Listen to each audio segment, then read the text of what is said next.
Okay. My name is David Horowitz. I'm the editor of the Times of Israel, and with me is Abe Foxman, who is coming up to 50 years with the Anti-Defamation League. Now, we have about an hour, and what we'll do is I'll ask Abe some questions about the phenomenon of anti-Semitism and aspects of it, and we're going to hopefully leave a lot of time for questions from the audience. So, good morning, Mr. Foxman. Good morning, Mr. Horowitz. So maybe first off, I'm not sure that everybody has memorized the findings on all 103 countries, 102 countries, sorry, because that would be Israel that you left out. We'll come to that in a second. So maybe just initially give us a brief overview of this global poll of anti-Semitic sentiment, attitudes that you publicized really last month, right? Okay. I was going to give a presentation, and before I was going to give it, I was going to say something, so I still want to take that opportunity. I think it's very special, this conference, from the perspective of the institution that I have been privileged to serve for almost 50 years. To us, Jewish media is very important. Yeah, it's nice if the Wall Street Journal covers it or not, but at the end of the day, you are the vehicle that communicates our message, our concerns, our anxieties, our celebrations to our constituencies. And we very frequently take you for granted, as does the state of Israel. And so to be part of this unique first is very special, and I hope that with your enthusiasm and our enthusiasm, this is the beginning of an event that will only grow and strengthen in terms of the vehicle of communication. Okay, now to the subject at hand. Measuring anti-Semitism is not an exact science. It's a configuration of all kinds of things. We saw only recently when the EU polled Jews of Europe to ask how they see it, how they feel about it. We in the ADL a year ago did a poll of Israeli teenagers. People said, anti-Semitism in Israel, how did they're immune from it? And yet we found, to our surprise, shock, or chagrin, that 70% of Israeli teenagers felt anti-Semitism while in Israel through the vehicle of the internet. They felt assaulted, insulted, threatened, etc., etc. So we've been doing polling as one element of the total picture of anti-Semitism for many years. We have never done this on this grander scale of 102 countries because it's very expensive, and we were able to fund it because of a donor who came to us who said, look, I believe there's anti-Semitism in the world. I believe it's rising. All I have is anecdotal evidence. Is there a way to establish an index to begin to measure it? So this is the beginning of establishing an index. And again, I say to you, it's not a perfect instrument. It needs to be shaped, it needs to be focused, it needs to be managed in the future. But it does give us a serious view of what is and what isn't. And the first, what is that 1 out of 4 adults in the world are infected with the disease of anti-Semitism. That's I wouldn't say shocking, but it certainly is a very, very troubling statistic. We need not to forget the good news. 74% are not. And then, again, I'm not going to go through it. You can download it. You'll see the differences in the countries. Region makes a difference. We've learned something new. That region today is more important in anti-Semitism than any other factor. And so the Middle East and North Africa are the highest level of anti-Semitism in the world. There are a lot of nuances, there are a lot of findings. We may talk about them in the interim. You can download it, and I promise you, if you begin downloading, there is data there that needs a great deal of study. And finally, to say to you, we don't have answers. I mean, I cannot tell you. That's more for you to delve in. Why is Greece the highest index of anti-Semitism in Europe? Why is South Korea so high? Why is Laos? Why are countries with Jews and without So there are a lot of questions to be answered. The poll does not pretend to have the answers. The poll focuses on issues that we need to continue to probe. Okay, but I mean, you look at those figures. I mean, you didn't go into the region by region, but you mentioned Middle East and North Africa. The overall figure for Middle East and North Africa was 74%. The figure for anti-Semitism among the Palestinians was, I think, 93%. The best in this area, interestingly enough, by the way, was Iran at, what, 56%, right?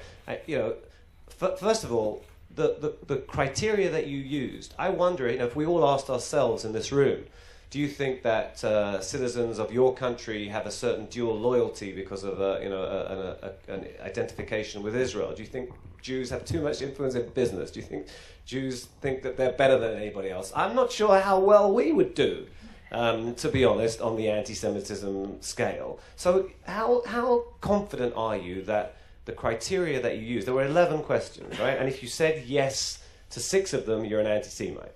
I think I'd probably say yes to at least 6 of them.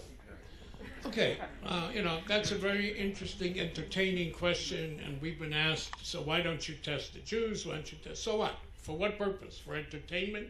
What is it that it's going to tell us and teach us? Okay. No, but I'm asking you a really serious question, which is the basis of your poll and the concern that it raises. Are we sure that that's a fair basis? That if you believe that the Jews... I looked at the whole financial crisis that has played out in recent years, and every time the head of a bank turned out to be Jewish, I cringed, and I certainly wished that there were fewer Jews at the heart of the American financial system. Does that make me an anti-Semite? I'm questioning the basis. Well, okay. I think the basis, we've been using that for the last 40 years. Again, it's not an exact science, but let me give you an anecdote. I remember when... Marlon Brando, in his farewell interview, was asked about the films that he makes and the films that he doesn't make, and basically came down with saying, the films that I want to make, I can't make because the Jews control Hollywood. And we were then asked, and we said, to say that the Jews control Hollywood is anti-Semitic. And a lot of Jews came to us and said, what are you talking about? Look at all the Jews in Hollywood. Look at all the directors, look at all the producers, look at all of them. And the answer to that is, there is, just to say the Jews are there. Jews are there in Hollywood, not as Jews. They are producers, directors, financiers, not as Jews. What Marlon Brando was talking about, and what the answer to these questions are talking about, is in Hollywood, the Jews get together on Sunday morning at Katz's Deli and decide what it is they're going to project about Jews in a certain manner. The answer to these questions about Jews is not that the Jews are there, but their view that the Jews control as Jews, that they're there in order to control either for power or for power to make money. That's a malignant view of a certain fact. It's their coloring. And in history, we paid a price for it. I remember I sat with the foreign minister of Spain who said to me, well, when we say Jews are successful, we mean it as a compliment. I said, yeah, that's the compliment that paved the way to Auschwitz. So, sure, many Jews feel, we feel very proud. But the consequences out there are not beneficial, they are malignant. Okay, I think this is really interesting, and I would like to understand more about the line that you're drawing. So in the Middle East, for example, where 3/4 of people are deemed to have an anti-Semitic stance, you're saying that basically they hold to a view that it's basically the elders of Zion, right? That the Jewish leadership gets together somehow and plans how to advance its interests, sometimes at the expense of the rest of the world. Is that what this adds up to? The number one stereotype across the world, 41%, was the Jews are not loyal. I'm going to say not loyal, more loyal to Israel. But the issue of loyalty means that they are more loyal to their own interest, which is a version of the protocols of the learned out. The Jews only care about themselves, about their own interests. Again, if you even look at Nazism, it did not begin with racial supremacy. It did not begin with the master race. Hitler blamed the defeat of Germany on the Jews, that the Jews controlled for their own interest. It later became Aryan supremacy later became racism in a classical sense. But it was this basic concept of Jews only care about themselves, only care about power, at the cost of everybody else. And that thing still plays throughout the world. The Jews are not loyal Norwegians, Jews. We have it in the United States. The United States, which is probably better than any other country in terms of modern day anti-Semitism, and we're not immune. 26%, 1 out of 4 Americans to this day believe that American Jews are more loyal to Israel than the United States. That's classic anti-Semitism. Okay, forgive me on that last point, but there's some truth in the assertion that a proportion of American Jews, if you put them on the spot and they said, you know, where does your heart lie most? A lot of them would say Israel. So, Well, so again, explain No, this but to David, that's not true.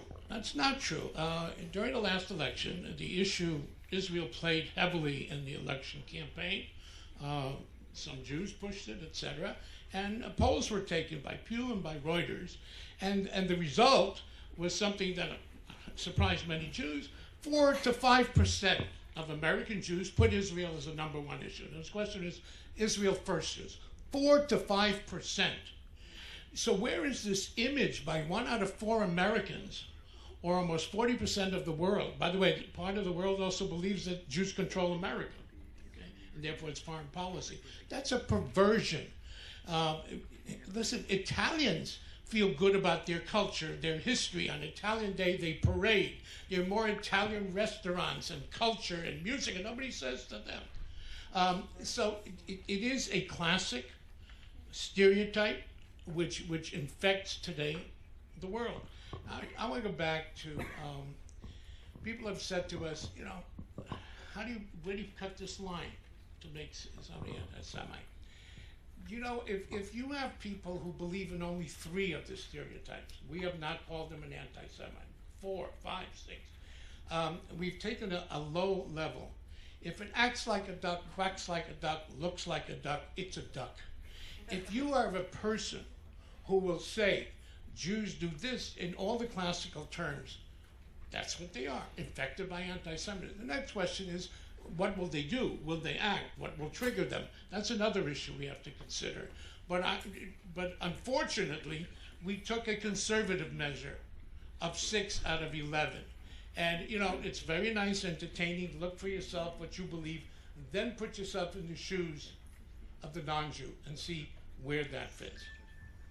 help us on the anti-Semitism, anti-Zionism thing. Where is the line at which legitimate criticism of Israel spills over into anti-Semitism, or is all criticism? And where does BDS come in? And where does the Presbyterian vote to divest from Israel? And where does American support for a Hamas-backed Palestinian? Draw us some lines here. All in what, 15 minutes? Yeah, Okay. sure. Take your time. I want to separate what we found in the survey in terms. I don't know if it's necessary to say it, but I guess we're saying the most frequently asked questions I get is, can we criticize Israel and not be called an anti-Semite? And I don't think we have to rehearse it here. Yeah, of course you can. There's more criticism of Israel and Israel's policy in the state of Israel per square kilometer, per square Jew than anywhere else in the world. So it's not an issue of criticism. So yeah, absolutely you can criticize and not be. Then there's a question of anti-Zionism. Can you be anti-Zionist and not be an anti-Semite? A lot tougher. I would say a lot tougher. Because you can be an anti-Zionist and not be an anti-Semite if you're one of those ducks out there who doesn't like nationalism, who wants a universal world, who feels that nationalism is racist and discriminatory. But I better find you being anti-Palestinian nationalism, French nationalism, German nationalism. But if the only nationalism that you don't like and you find racist and you find difficult to deal with is Jewish nationalism, then you're an anti-Semite. So let's put that aside. Now, on the issue of I'll go back to the poll, what did we find? Interestingly enough, we could not establish the causality and the link. I think most of us believe that there's a very close relationship between attitudes against Israel and anti-Semitism, or anti-Semitism and attitudes to Israel. We could not establish that causality in either direction in the poll. For example, you have a group of countries, Scandinavia, the UK, very low on the issue of anti-Semitism, and yet pretty high on the level of anti-Israel. You have a group of countries, former Soviet Union, very high on the level of pro-Israel, support of Israel, and also very high on the level of anti-Semitism. So regardless how we feel in here or in here, we could not establish it in the polling to say that there is a causality relationship of one to the other. Okay, now on to some of the, BDS, tell me about BDS. Well, from my boycott, divestment, and sanctions for anyone who's not familiar with the terminology.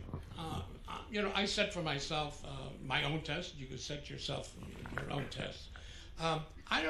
BDS is a very interesting, maybe even positive element to try to evoke and bring about social change in the world. So if youngsters or a church or any organized group wants to affect a change in behavior of any government on whatever issue they think important, and they want to use boycott, sanctions, be my guest. But I will then look to see who it is that you are targeting with this social action, advocacy, punishment venture. And if this is where you're going, I can give you a list of 20 countries. And if you can do China, you can name them, Cuba, Algeria, be my guest, Saudi Arabia, a lot of countries that need change in their social behavior, in human rights, et cetera, et cetera. So if you would give me a list of 10 countries that you are engaging in BDS and you include Israel, I will argue that Israel doesn't belong, it has this, but at the end of the day, if this is what you're doing and Israel is part of it, okay. But if the only country that you use the system of boycott and punishment because of your perceived violation of human rights is the Jewish state, that's anti-Semitism. We recently had in the U.S. one of these organizations that called for a boycott in the social studies field. And the president was asked this question, and his answer was, well, you got to start somewhere. Well, if you start with the Jewish state, if you start with Israel, that's anti-Semitism. Now, you asked about the So the Presbyterians who are divesting from 3 companies who they would say, this is not anti-Israel, this is only because of their activities in the territories. I would apply the same thing. Where else are they focusing on American companies engaged in? Is Israel the only place that Caterpillar has equipment? So there again is a selection. By the way, there was a debate on the Presbyterian Convention as to whether or not to remove praying for the Jews. Praying for the Jews because they are violating. To me, it's borderline anti-Semitism. And this is not that they came onto it by accident. There have been conversations and discussions, and yet they still come down at a point that the only country that deserves singling out is the Jewish state. And to me, if it's not direct anti-Semitism, it certainly borders on anti-Semitism. And extending that point of view, the UN, with its astounding obsession, certainly in some of its forums, with Israel, would seem to me to meet your definition. Not only mine, I think. I wouldn't say I'm the only one. Yeah, it is. It is continuously biased. Again, you can criticize.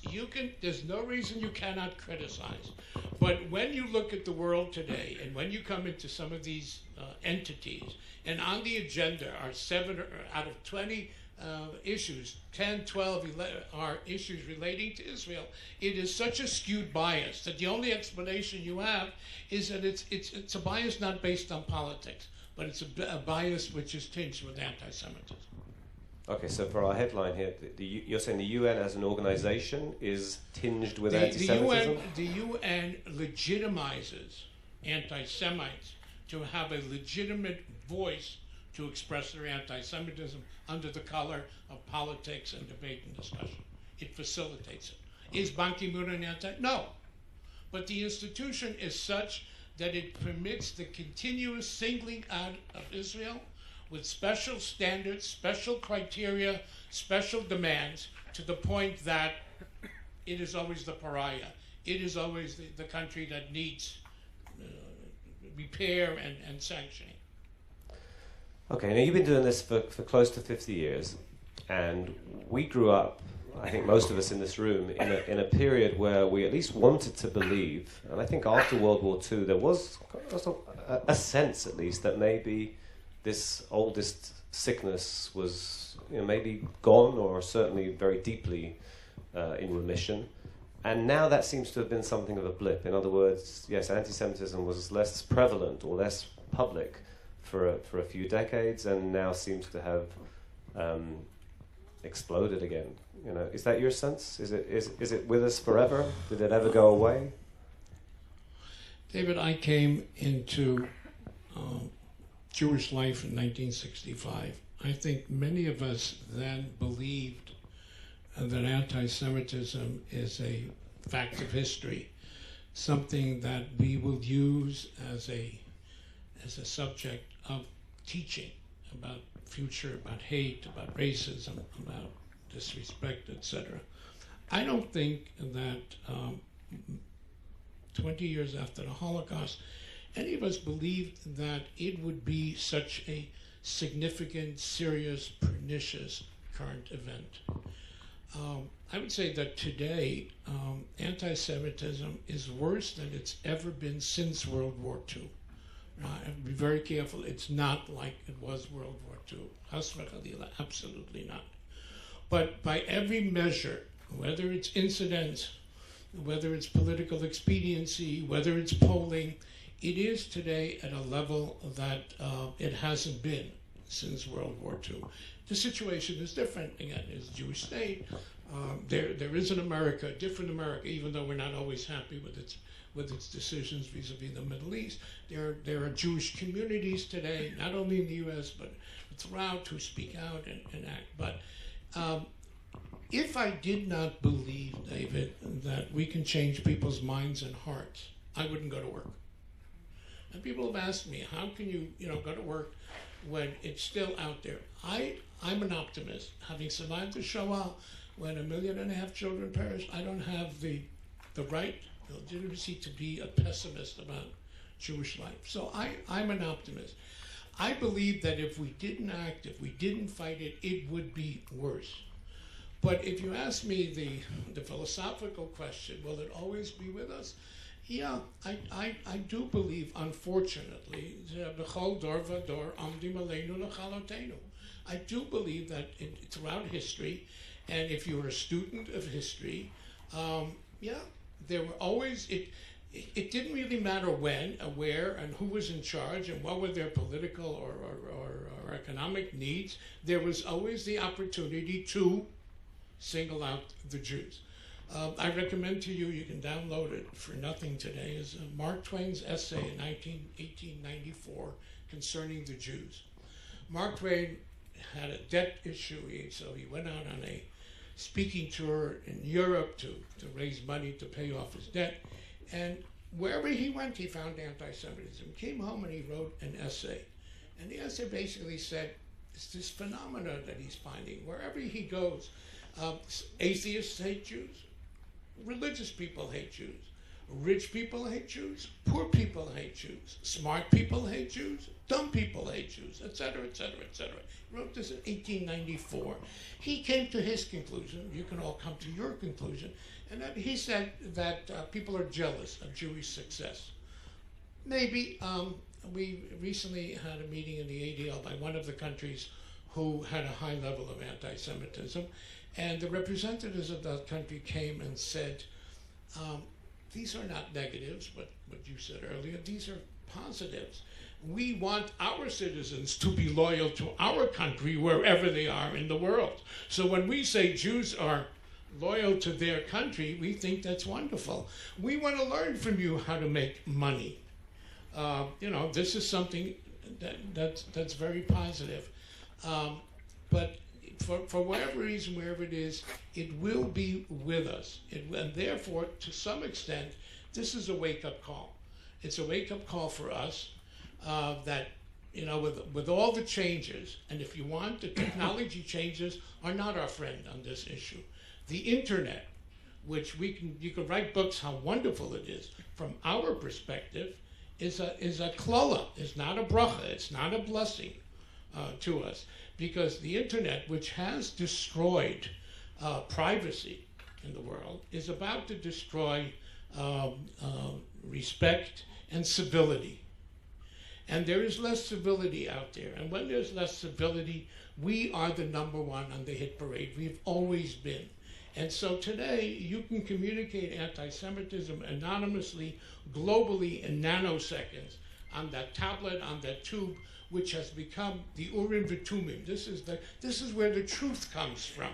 Without any perspective, without any challenge, it's just out there. And that has fueled it and given legitimacy in a way we haven't seen it. So yeah, it will be with us. It will be with us.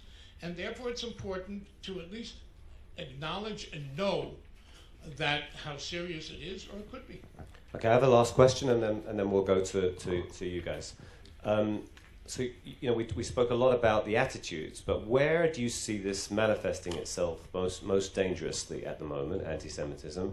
And please put Israel into your answer. In other words, here's this tiny little country of ours on the western edge of a somewhat, in many cases, very hostile landmass, not confident about its well-being in the medium term, I would say. Put that into your answer on where you see anti-Semitism manifesting itself. I think to measure the levels of danger, again, I think what we've seen in the EU's survey asking the Jews how they feel, I think nobody knows better the level of safety and security and danger than the Jews themselves, even though they know it, they will rationalize it. So I think where the levels are high, I think Western Europe today is a place where Jews are taking a look at themselves and their future and saying, this continent was our cemetery not too long ago.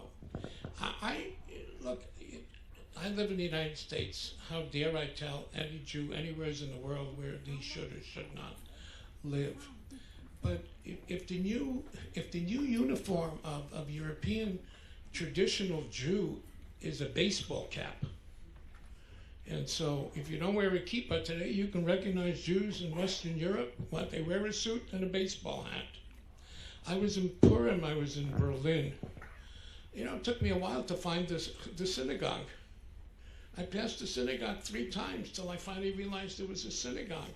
When the leader of European Jewry says public anti-Semitism is a fact Jews are going to have to learn to live with, I think these are danger signs. These are very serious signals and what's even worse, I would, when other governments ask us, so what do you want us to do? And there's a whole list of things you want them to do. And you know what the irony is? France is doing all the things we want them to do. Here's the irony.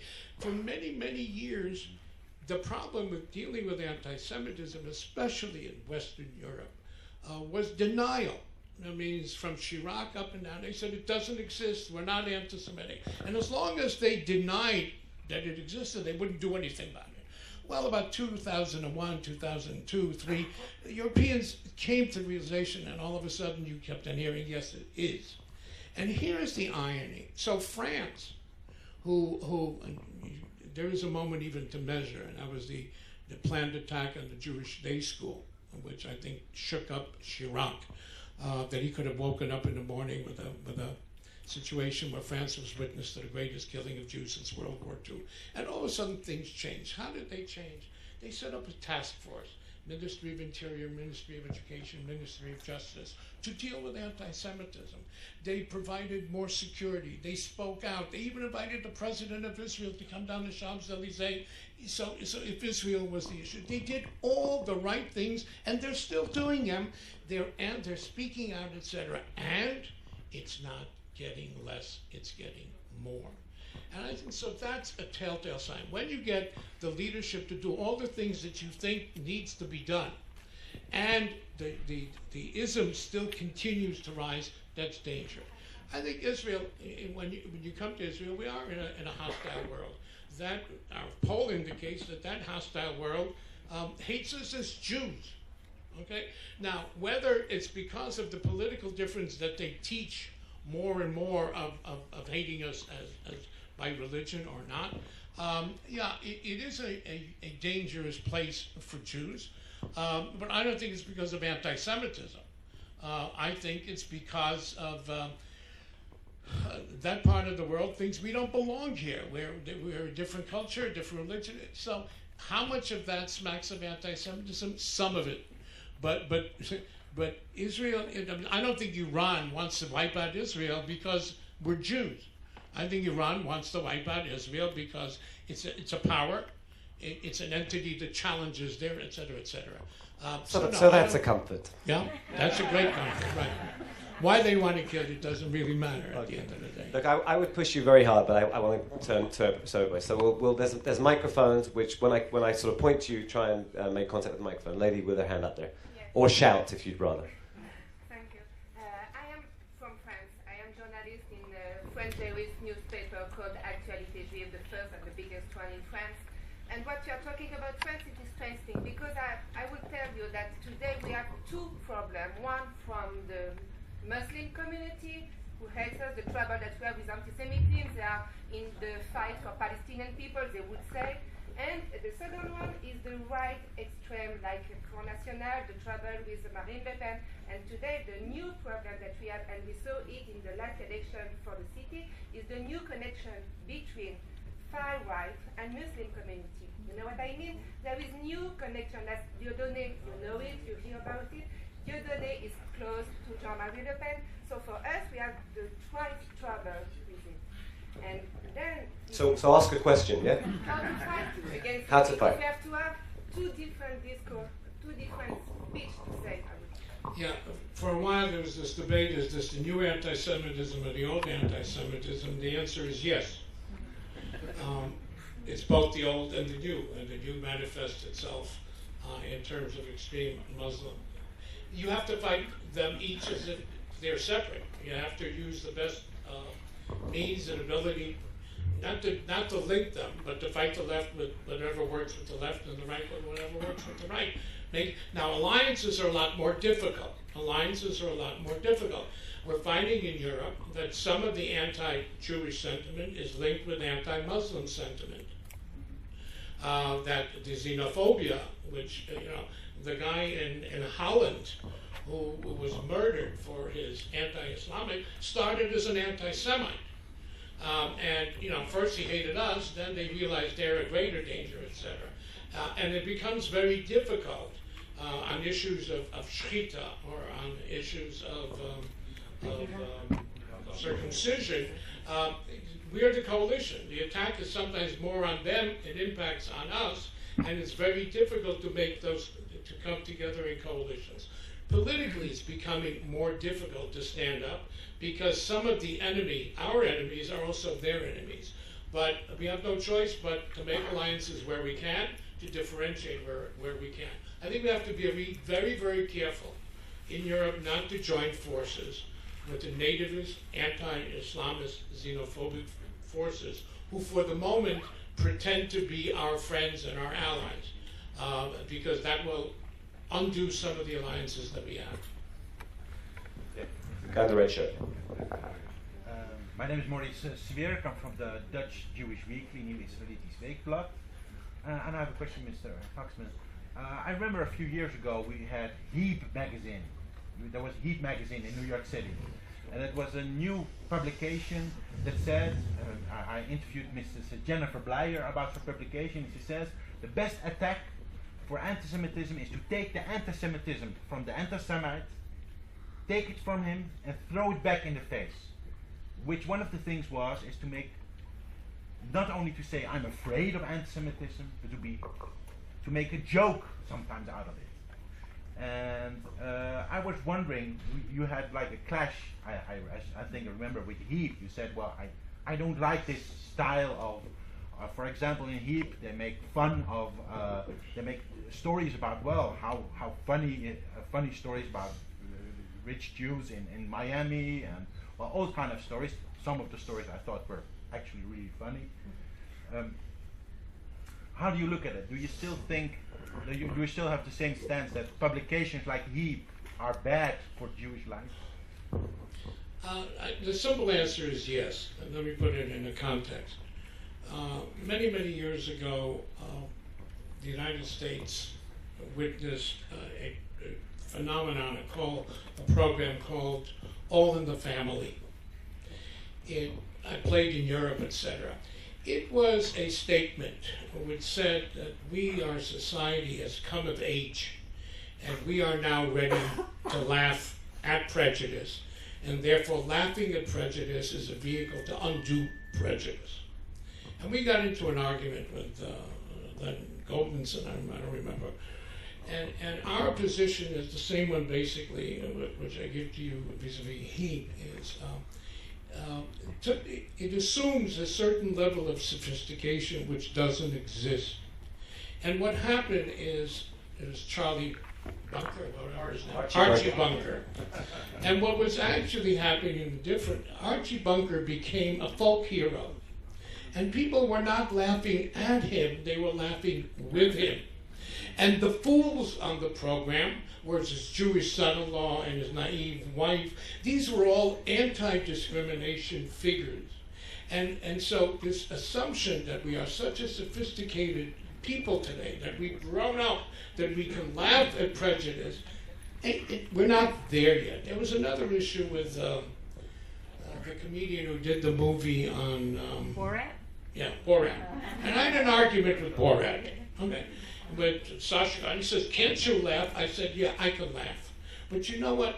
The people applauding the line, throw the Jews in the well, are not laughing, are not yelling and screaming against, they're applauding the concept of throwing the Jews in the well. Now, how do you know that? You can focus group and you can know that. But I had a different challenge there. I said to him, okay, so I don't have a sense of humor, and I'm an insecure Jew. You know what? Why don't you do a public service announcement which says, in your character, Borat, which is prejudice is not funny. Then you'll show to me that you really care. He didn't do it, and he won't do it because it will destroy his character. Okay? So I wish we were at that stage in our to be able to laugh at. We're not there yet. Maybe someday, maybe our children. Yeah, gentleman in the middle there, yeah. Yeah, I have some problem with the last... Who are you? Where are you from? Sorry, Jorge Rosenblum, Radio Sefarad, Spain. Okay? I have some problem with the last survey about anti-Semitism, about West Bank and Gaza. When you have the detailed items, there are all of them under 91%.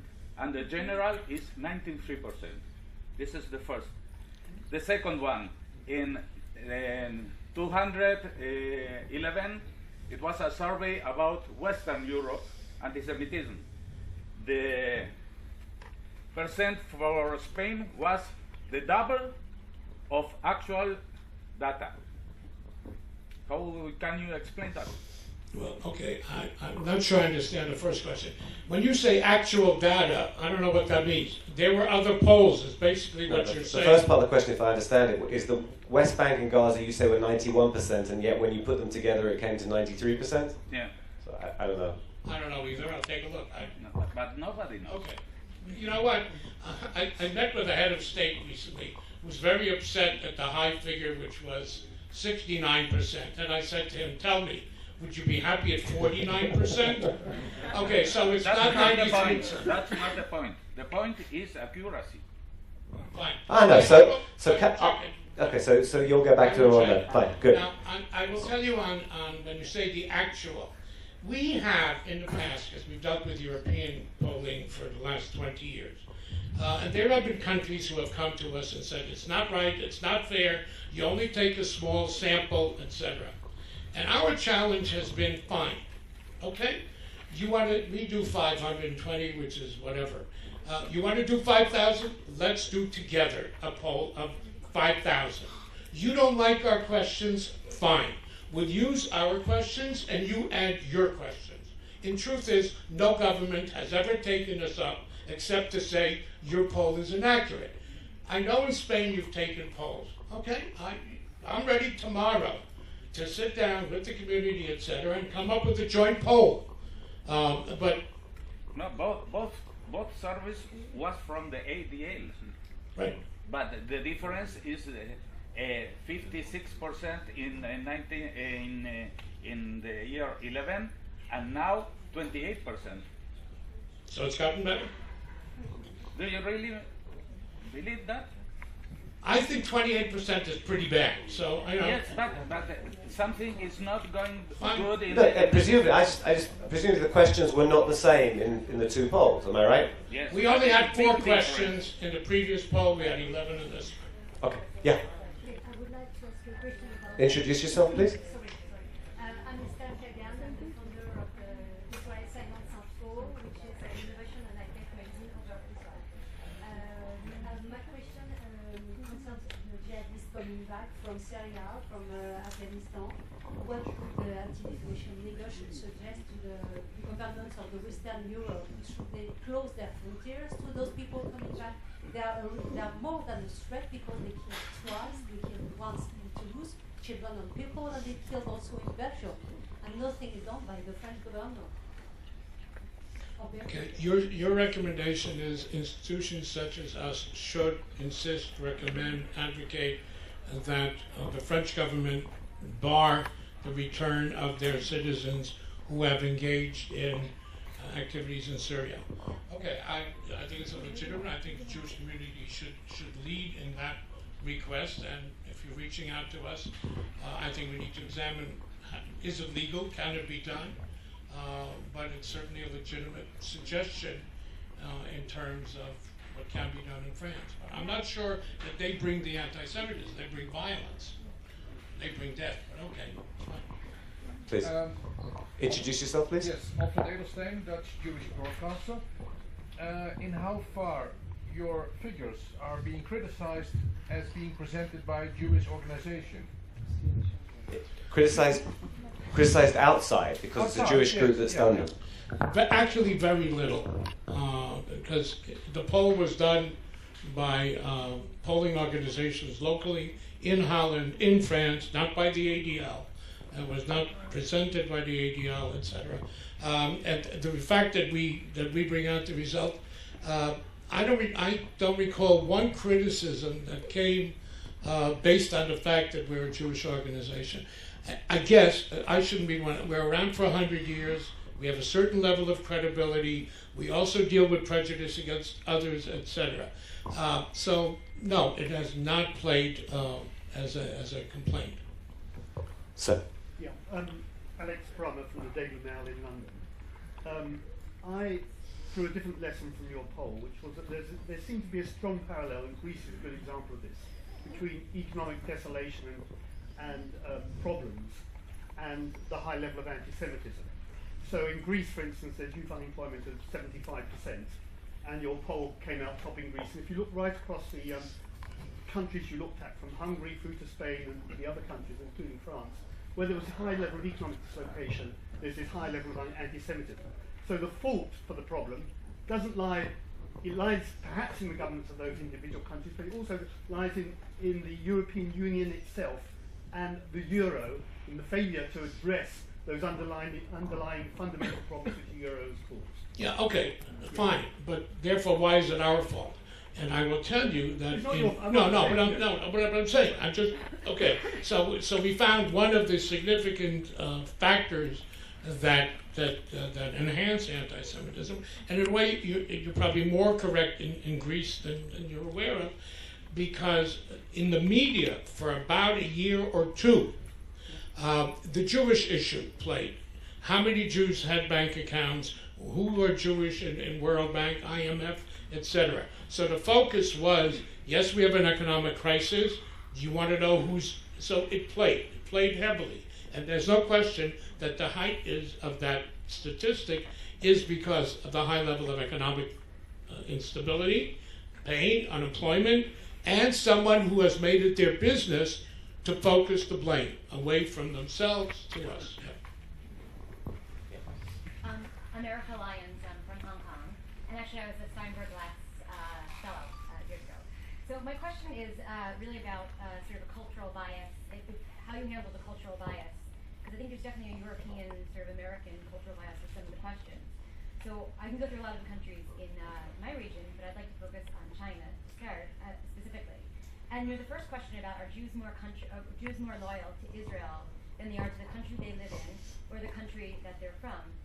I think in China, most people won't really, actually, no one that I've met ever distinguishes between a Jew and an Israeli to start. They're one and the same. They're interchangeable. And for someone to be more loyal to, for me, for example, to be more loyal to Israel than I am to China, well, of course I'd be more, I think that there's sort of a negative spin on the question, and they wouldn't take that as a negative question. And then same also with respect to, again, about how did you handle bias, cultural bias, is about do you think Jews are better than other people? Do Jews think that they're better than other people? The Chinese would answer, yes, Jews think that they're better than other people, and we think they're better than other people. So my question is, how do you handle sort of inherent, I think, cultural bias in the questions themselves? I think we need on the second go-around to go much deeper. And what I mentioned to you earlier is an Asian country. Yeah, why is it in South Korea that it's so high? And they did come to visit, and they did try to explain to us how, but yet they admitted that these were South Koreans representing South Korea in the U.S.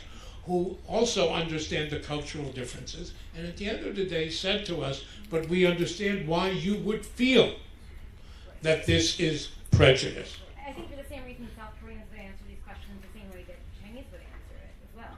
So, but my question is like how they may be going forward. Going forward is a lot more expansion, a lot more in focus, maybe redefinition of the questions and what they mean. Absolutely. This is a first shot across the bow of 100 countries, and now we don't have the answers to why. Now we have to probe the answers to why. Right at the back, lady at the back. And by the way, and so are they. Which is, we got their attention, and they don't want the image. Even though they explained to us that it's not negative, they do understand that the image of them in the U.S., in the American Jewish community, European Jewish community, they don't want that image. So now we have a new partnership to see, okay, how do we educate, what questions do we ask, and what is the significance? I don't think they deserve it. Yeah. Yeah, lady at the back. My name is Schnitzer from Chile. My question Chile. is, do you think there's a difference between the people that says that supports the state of Israel, but it's against the actions of the government? Because sometimes you can say, I'm from the left side, I'm from the right side, so I don't support this government, but I support the state of Israel. Yeah, I get a little uncomfortable with people who tell me I love the people, I hate the government. You know what? Only we can say that, folks. Yeah, right. It's like, almost like some of my best friends are Jews. I get a little bit uncomfortable. If you like the people, then you should have a different tolerance for the government as well. So we hear it. We should pay attention. We should distinguish. We shouldn't lump them.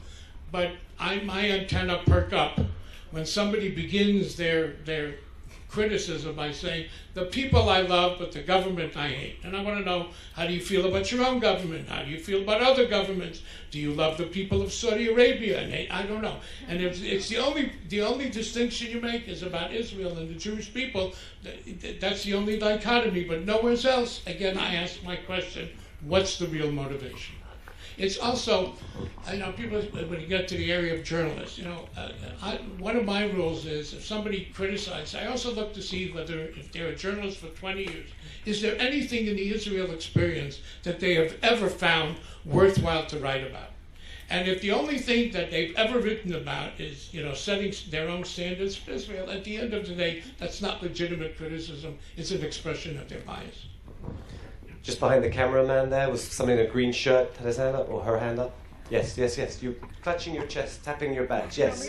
Green shirt. Whichever of you wants to ask, by all means. Yes, go on. Okay, Scott Faber from Shalom Magazine. Boston, Massachusetts. Okay, we understand that there is anti-Semitism. Scott Favre, Shalom Magazine, Massachusetts. Okay, we understand that there is anti-Semitism out there. There's no doubt about it. What do you want the journalists to do about this? I mean, we're talking, you know, when we write, we're writing predominantly for the Jewish community. You know, the key is to curb or cut this anti-Semitism. We have to reach out to the non-Jewish community. So we're writing among our own communities. What can we do to reach out to the non-Jewish communities about anti-Semitism, educate them, and whether it's through forums or other types of vehicles. This is an important, I mean, we're here for that reason. Well, you know, again, I think your major mission is to communicate to the Jewish community. I think the non-Jewish community looks at the Jewish community to see how seriously they take issues relating to them. And anti-Semitism is a disease of the non-Jewish mind. So, but they do look to see where we, and therefore you, because that's the reflection. They can pick up your newspaper, your magazine, and some of them do, to see where is the Jewish community on Israel? Where are they on settlements, etc. So it is very important in the struggle that you reflect the level of seriousness that you see about this problem. If the Jewish media doesn't see it as an issue, as a problem, how do you expect the non-Jewish media to? So I think the first thing is to establish the credibility. If you believe it, But if they're not reading our public, I mean, what non-Jewish? But Jews read it. For me, you are as important, if not more important, than the Boston Globe. Okay, because I want the Jews to understand. I want the Jews to be vigilant. I want the Jews to be able to measure how serious are these issues, for them to make their decisions of how Jewish they want to be, where do they want to be Jewish, etc. To me, that's a precondition. Sure, I want the Boston Globe to, but Boston Globe has a lot of other considerations and issues, etc. Well, how do we connect with those other medias in a way that they can, you know, utilize our writings and when I retire and become a professor of journalism, maybe I can advise you. At this level, I will tell you, and so forgive me, we do, okay? We do. Just as we were very much concerned that the Boston Jewish Advocate cover it, and I'm not sure it covered it on the front page, we did get covered on the front page of the Wall Street Journal, okay? So that globally, so yeah, it works on both levels. And there were some Jewish publications who put us on the back, not us, ADL, but put this poll on the back page of their publication. Now, if those publications are read by non-Jewish journalists, you're going to say, well, if they don't think it's very important, why should we think it's very important? So it is very important, even for the next step, how you report it, where you put it, how seriously you take it, how critical you are of it. Absolutely important. On this thing about reporting, don't you think it's sorry, no. I'm working by calling people, and you already had 2 follow-up questions, so now I'm going to go to somebody else. Sorry. Lady at the back there. Hi, I am from Chile. Chile? Chile. How many people from Chile in this room? Or we just happen to pick both of them? Okay. There's a Chilean, pro-Chilean bias on this session. Sorry about that. Yeah. I want to know what are you doing for to Vatican and the Pope to do to fight for anti-Semitism? What are your ADA and you are doing that day? We fight with more. And the question is, what are they doing to? What are you doing to get the Vatican to fight anti-Semitism? It's a short question, but it's got a lot. There's a lot to answer, which I don't think the time permits. Look, there was a time in history, in Jewish history, where the major anti-Semitic element came from the Catholic Church and the Vatican. That has changed significantly in the last 30, 40, 50 years. It has changed in Vatican II. So the Vatican II statement, then John Paul is saying Jews are my older brother, going to synagogue. All these things changed. The problem with it is it has not necessarily filtered down into teachings to the parishes and to the local level. That's the one pressure we need to maintain. Also very important, we were very much concerned, we the Jewish community, on issues of anti-Semitism of the Christian world, that after John Paul, the church will say he was an aberration because he came from Poland, because he was part of, he witnessed the Shoah. So this is an episode in the church, let's move on. The next pope, who was German, followed in his footsteps, and he institutionalized the pro-Semitic, the anti-Semitism. He too went to every synagogue. He too spoke against anti-Semitism. And now I think is the last miracle, which is with this pope. Because this pope comes from the third world. And again, we were concerned that a pope from Latin America or from Africa who would come would again move the focus, and this would go back into history. So, I believe in Hashgacha, I believe in Beshert. Comes a pope who not only goes to synagogue, but he goes to synagogue on slichus. Now, that's a real, most Jews don't know what slichus is. And here's a pope who goes to synagogue on slichus. Now, he does understand Jews. He does understand anti-Semitism. And what we have to do is to make sure that he continues on his agenda. He has already spoken up, but we have to remind him, especially in the third world, and especially in Latin America, where he is a bigger figure than he even thinks he is. And that can make a difference. You're absolutely right. We have to focus for him to bring this loving message on the issue of anti-Semitism, especially in the Spanish-speaking world. Okay, guys, we have time for one last question. So I'm going to ask you to exercise self-censorship. If you think your question, it's so important that you absolutely have to ask it, keep your hand up. So, okay, there's like 6 of you. So that didn't help either. Okay, gentlemen there. Yes, you sir, yes, go on. But you've got a lot of responsibility on you now, okay? Because everyone else didn't get to ask, and this has to really matter. I'll take all the blame. Okay, go for it. From Jewish Life Television. Mr. Foxman, what do you think that the media, especially in the United States, do they contribute to anti-Semitism? Whoa. If you go with a yes-no answer, we might even get one more question in. I don't think it's a significant element in contributing to anti-Semitism. I think there's enough understanding. It slips through from time to time, but it's not significant. And when you bring their attention to it, 9 out of 10 times they try to fix it. Okay, so we did that very quick. So anyone else? It was really burning. It's vital. I wanted everybody to hear about No Place for Hate and some of the programs that are instituted by the ADL. Not to be a commercial spokesman for them, but in our community. Did you set this up? What community? In New Orleans, AI Botnick, right?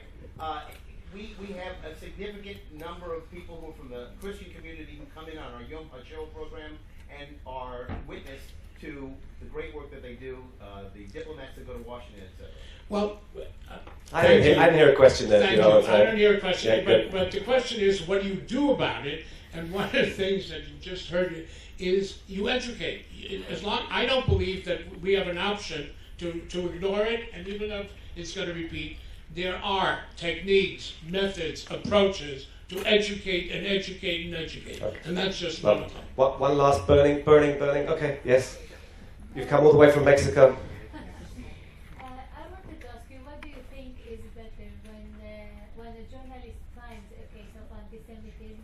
Because sometimes they tell him it's better to settle it in private. We go to the government and they just censor.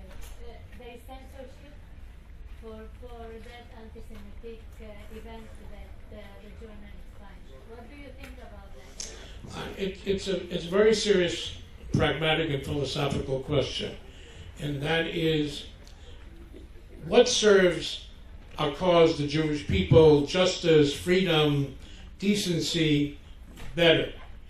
If an incident occurs to schweig, still, or to schrei. Okay, so I've exaggerated it.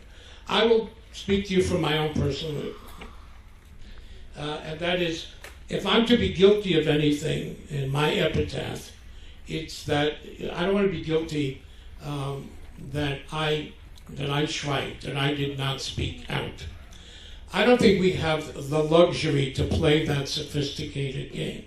And if the worst thing in my life, and I know I've been accused of it, is shying about anti-Semitism and annoying some people because maybe I embarrass them, maybe in the Jewish community, guilty. I do not think that we have the luxury to try to hide it, to make little of it, to quiet it, because the world's going to know. If anything, this poll says it's there. So by you trying to quiet it and not deal with it publicly, you're going to make it go away? The answer is no. You use it as a lesson, as an example of our strength, of the fact that it's immoral, it's unchristian, it's un-Mexican, it's a lesson, it's a teaching lesson. But when you hide it, you're only putting it aside, which will crop up at another time. So for me, it's almost too easy an answer. If I have a choice of being quiet or speaking out, I will speak out.